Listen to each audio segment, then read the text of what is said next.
It's Friday, June the 22nd, and this is your Barbados Today evening news update. So glad you could join us. I'm Emmanuel Joseph. Topping the news at this hour, Attorney General Dale Marshall has told Chief Justice Sir Marston Gibson he wants judges to return their decisions in a more timely manner.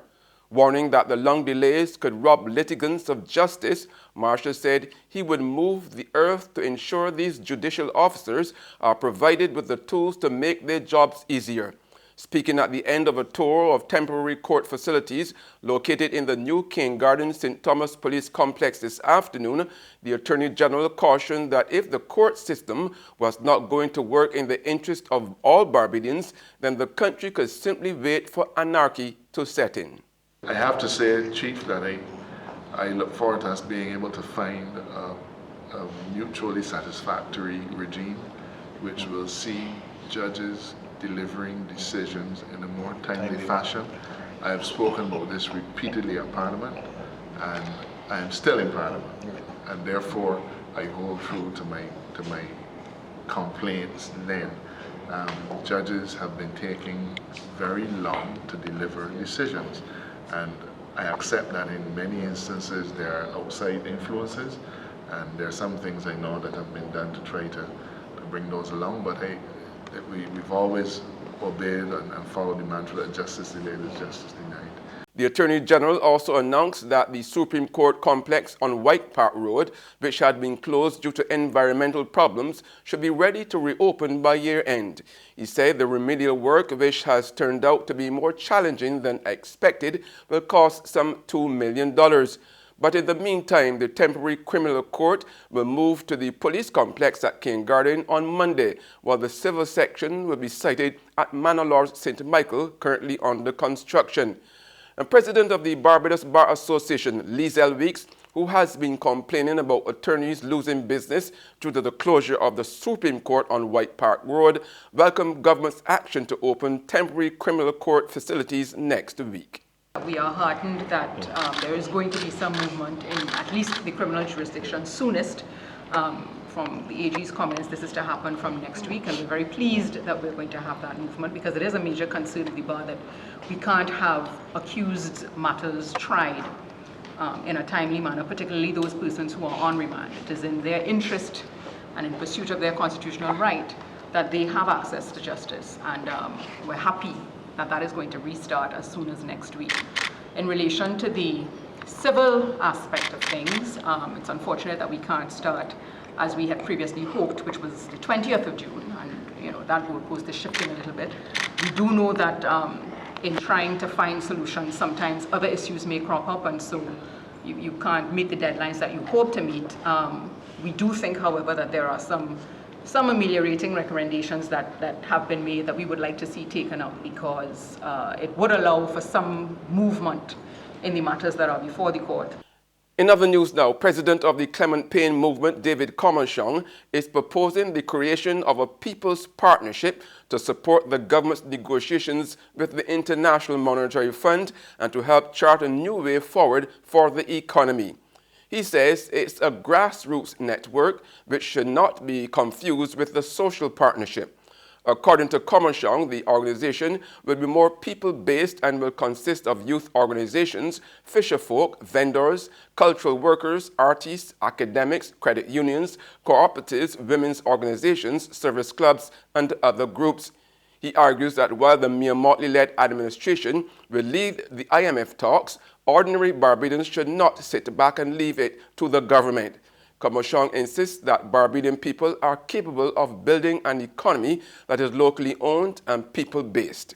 And he believes that such a move will not only send a strong message to the IMF and strengthen the government in its negotiations, but prove that Barbadians possess the fortitude and talent to make it through this crisis.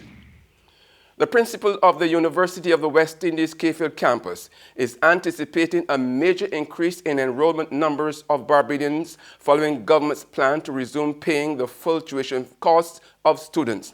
Principal Professor Eudin Barito, who revealed that since the announcement by Prime Minister Mia Motley in the budget on June the 11th, there has been a major spike in interest from Barbadian students. So great has been the interest that the university has been forced to extend the application deadline for this academic year by 2 months. What we have seen since then is a spike in interest by Barbadian students actually calling and asking, is it true that the fees have been removed?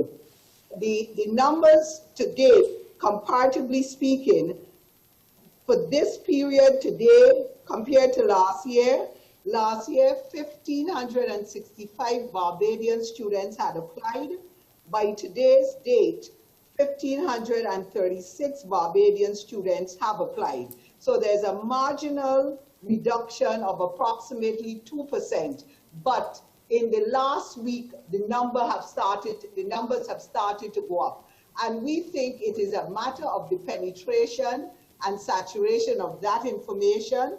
And also what we have done since the announcement was extended the application period to August. You can call it a smart move. That's how some renewable energy experts are describing the government's decision to abolish the road tax from July the 1st and replace it with a fuel tax to be levied at the rate of 40 cents per litre of petrol and diesel and 5 cents on kerosene.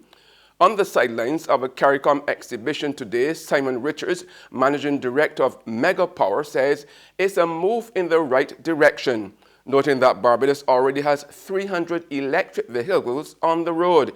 He believes the move paves the way for more Barbadians to buy electric cars, which are cheaper to operate and better for the environment. The tax, as I understand it, was quite deliberate to encourage the uptake of electric vehicles.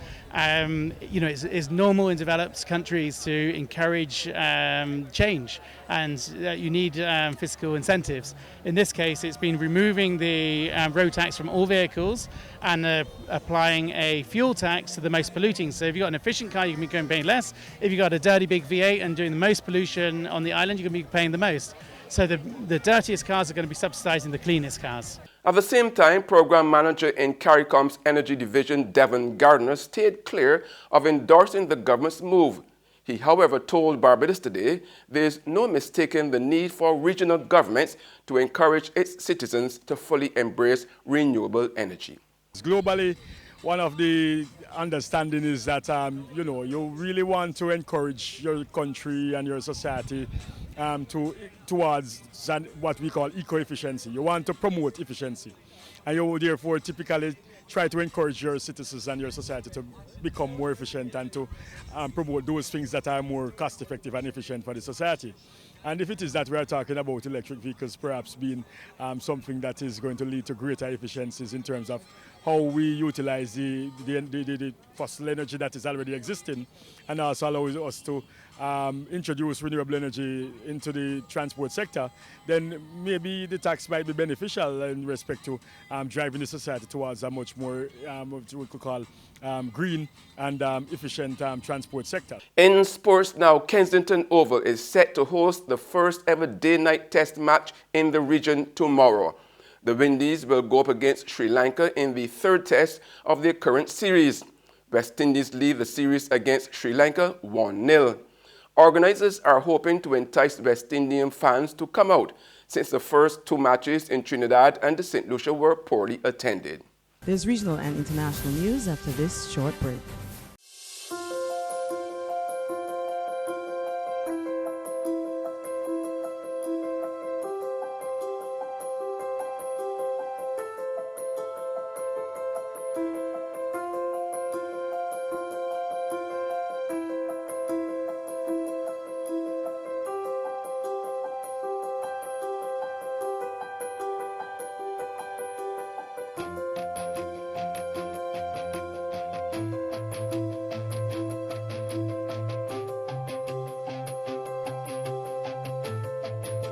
Barbados Today, news you can trust.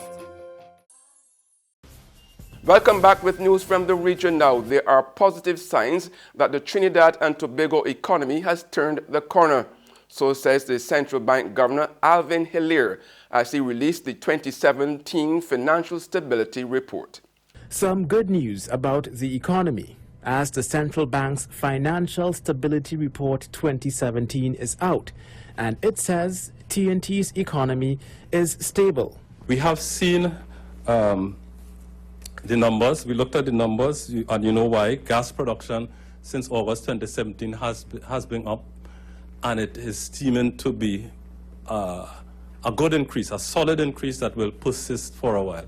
And on the international scene, the European Union today imposed additional tariffs of 25% on U.S. products such as motorcycles, orange juice, bourbon, peanut butter, cigarettes, and denim. Part of its response to the Trump administration's tariffs on steel and aluminum exports from Europe.